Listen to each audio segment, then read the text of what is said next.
மற்றொரு அண்மை செய்தியை பார்த்து வருகிறோம். கோவில் காவலாளி அஜித் போலீசாரால் அடித்து கொலை செய்யப்பட்டது தொடர்பாக நெல்லை சட்டக்கல்லூரி முன்பாக தற்போது மாணவர்கள் போராட்டத்தில் ஈடுபட்டு வருகிறார்கள். அது தொடர்பான அண்மை செய்தியை பார்த்து வருகிறோம்.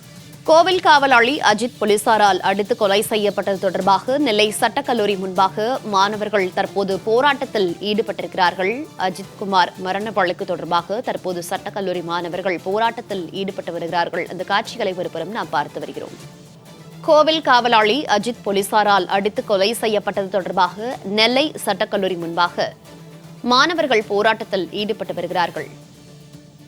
விவரங்களோடு நெல்லையிலிருந்து செய்தியாளர் செல்வராஜ் இணைப்பில் இருக்கிறார். செல்வராஜ், வணக்கம். தற்போது அஜித் மரண வழக்கு தொடர்பாக நெல்லை சட்டக்கல்லூரி மாணவர்கள் கல்லூரி முன்பாக தற்போது போராட்டத்தில் ஈடுபட்டு வருகிறாங்க. என்னென்ன கோரிக்கைகளை அவர்கள் முன்வைத்திருக்கிறார்கள்? இந்த போராட்டம் தொடர்பான விவரங்கள்.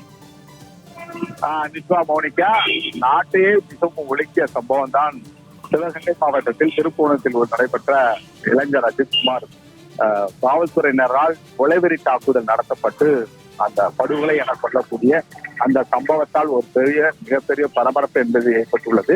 இந்த சம்பவத்தை கண்டித்து பல்வேறு சமூக ஆர்வலர்களும் பொதுமக்களும் கடும் கண்டனம் தெரிவித்துக் கொண்டு வரக்கூடிய இந்த சூழ்நிலையில் தற்போது இந்த சம்பவத்தை மாணவர்கள் தங்கள் கையில் எடுத்துள்ளார்கள்.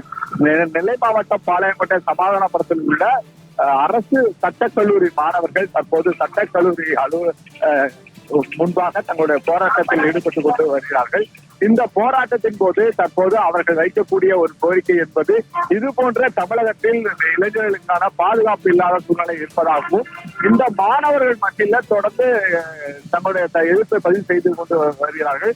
மேலும் அவர்களுக்கான நிவாரணமாக இடம் பட்டாவோ அல்லது அரசு வேலையோ தற்போது அங்க வழங்கப்பட்டிருந்த போதிலும் இதற்கு முழுமையாக தமிழக முதலமைச்சரும் அரசும் பொறுப்பேற்கப்பட வேண்டும் என்பதுதான் அவர்களுடைய கோரிக்கையாக வைத்து தங்களுடைய போராட்டத்தில் ஈடுபட்டுக் கொண்டு வருகிறார்கள். தொடர்ந்து காவல்துறையை கண்டித்தும் தமிழக அரசை கண்டித்தும் தங்கள் கோஷங்களை எழுப்பிக் கொண்டு வருகிறார்கள். இந்த சம்பவத்துக்கு காரணமான காவல்துறை மீது மிக கடுமையான நடவடிக்கை எடுக்கப்பட வேண்டும். அவர்கள் மீது குண்டர் தடுப்பு சட்டத்தின் கீழ் கைது செய்யப்பட வேண்டும். அவர்கள் சிறையில் இருந்து வெளியே வர முடியாத அளவிற்கான அந்த தண்டனை என்பது மிக கடுமைப்படுத்தப்பட வேண்டும் என்பதுதான் அவரோட கோரிக்கையாக உள்ளது.